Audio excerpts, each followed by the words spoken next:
during the making the libretto, Anvi is a writer, so she loves to exhibit a lot of powerful words, and sometimes it can be a little bit on the narrative side. But for me, as a composer, and particularly focus on the genre of opera, action is what I look for. So very often we have to go back and forth. Say, okay, these words are wonderful. This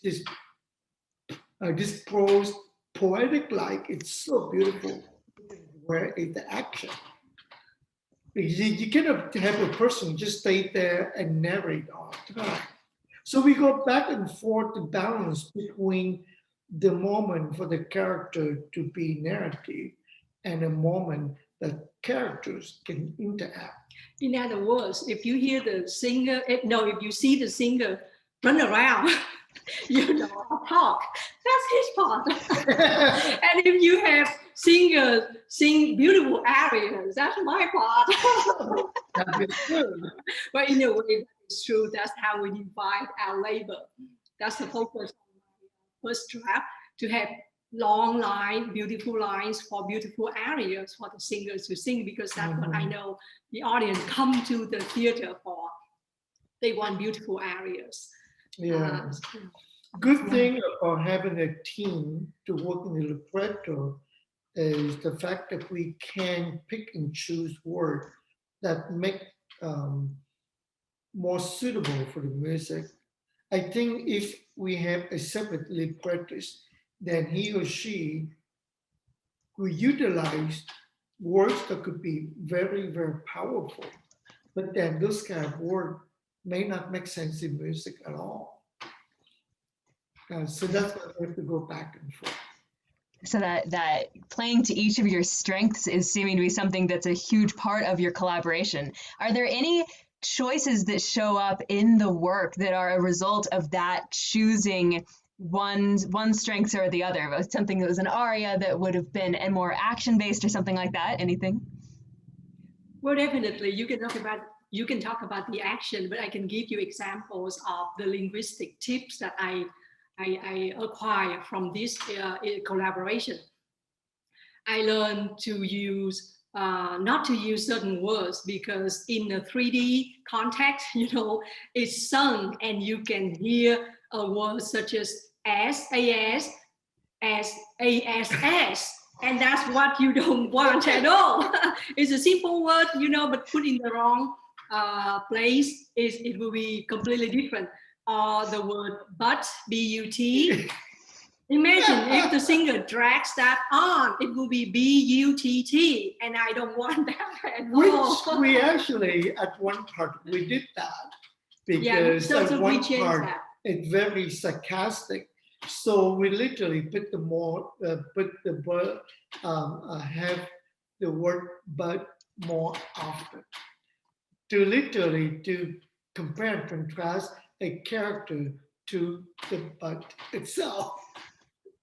So that's the powerful thing about how to play words.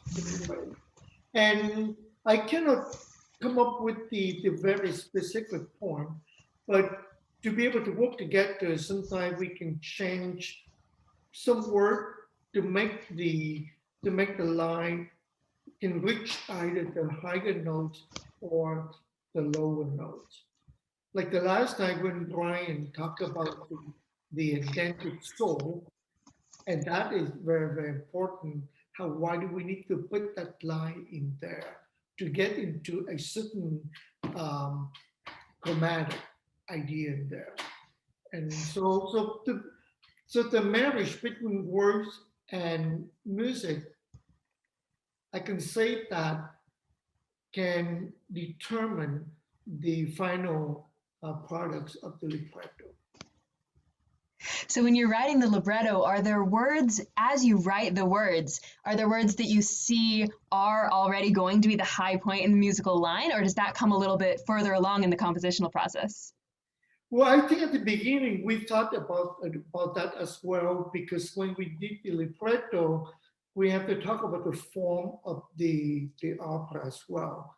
How to sing one with N, how to sing two with N, and how to sing four with N that will lead nicely into scene 5. So all this, the form, the harmonic language idea, and the melodic idea put together with the text that we like to use, and that make it is what it is. You know, from a writer's perspective, I can say I had all the freedom to write whatever I wanted. I'm not a musician, and for him, it's a plus. I should not think of words in the musical context. I should be free. So the text is free form, and I'm not a musician either. I don't know enough about music to think about the high and notes. I mean, the high and low notes when I wrote, which was a plus, which was great. So I had the freedom. And when Phan took on the second draft, he did a lot on the interaction between characters, a lot on the action. And we went through several drafts. And after 3 months, we finished, right? We sent to friends and family. 3 weeks. 3 months to finish everything. Oh, yeah. And when we sent to family and friends to read and to comment, we received the feedback and we fixed it one more time.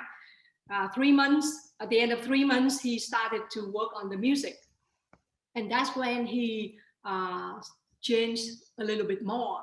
And I was surprised at that, but actually everything made sense then, because when you set the text into music, that's when you knew exactly what you wanted for the music, and that's when the text has to curve, right, to fit in. So that's a change that I learned and I appreciated, and it was fascinating to me that it happened like that. Yeah, it seems like there's a bit of a compromise in that collaboration too, as the words change for the music and the music maybe changes a little bit for the words. That kind of leads into my next question. You are artistic collaborators, but also obviously collaborators in life. What would you say is the most important thing to remember in having that smooth collaboration? Not always smooth, but that's make the life better in a way, because then when we do a lot of things together, and we continuously kind of confronting with ideas, and we need to speak it out. What do I like, and what does she want, and take it out. And after that, try to figure out what the best thing to keep and what's not so good, throw it away. So I would not say that not always a smooth sell. It was not. We had a history, you know. We worked together for a long time, and every single time, not just artistic project, any projects around the house, we had the heated debate. Yeah. But the end result is always an amazing thing. And I learned that when we two put together and we compromise, we can achieve incredible things. So I learned to respect his strength. And likewise. And he had to give in once in a while. Once in a while.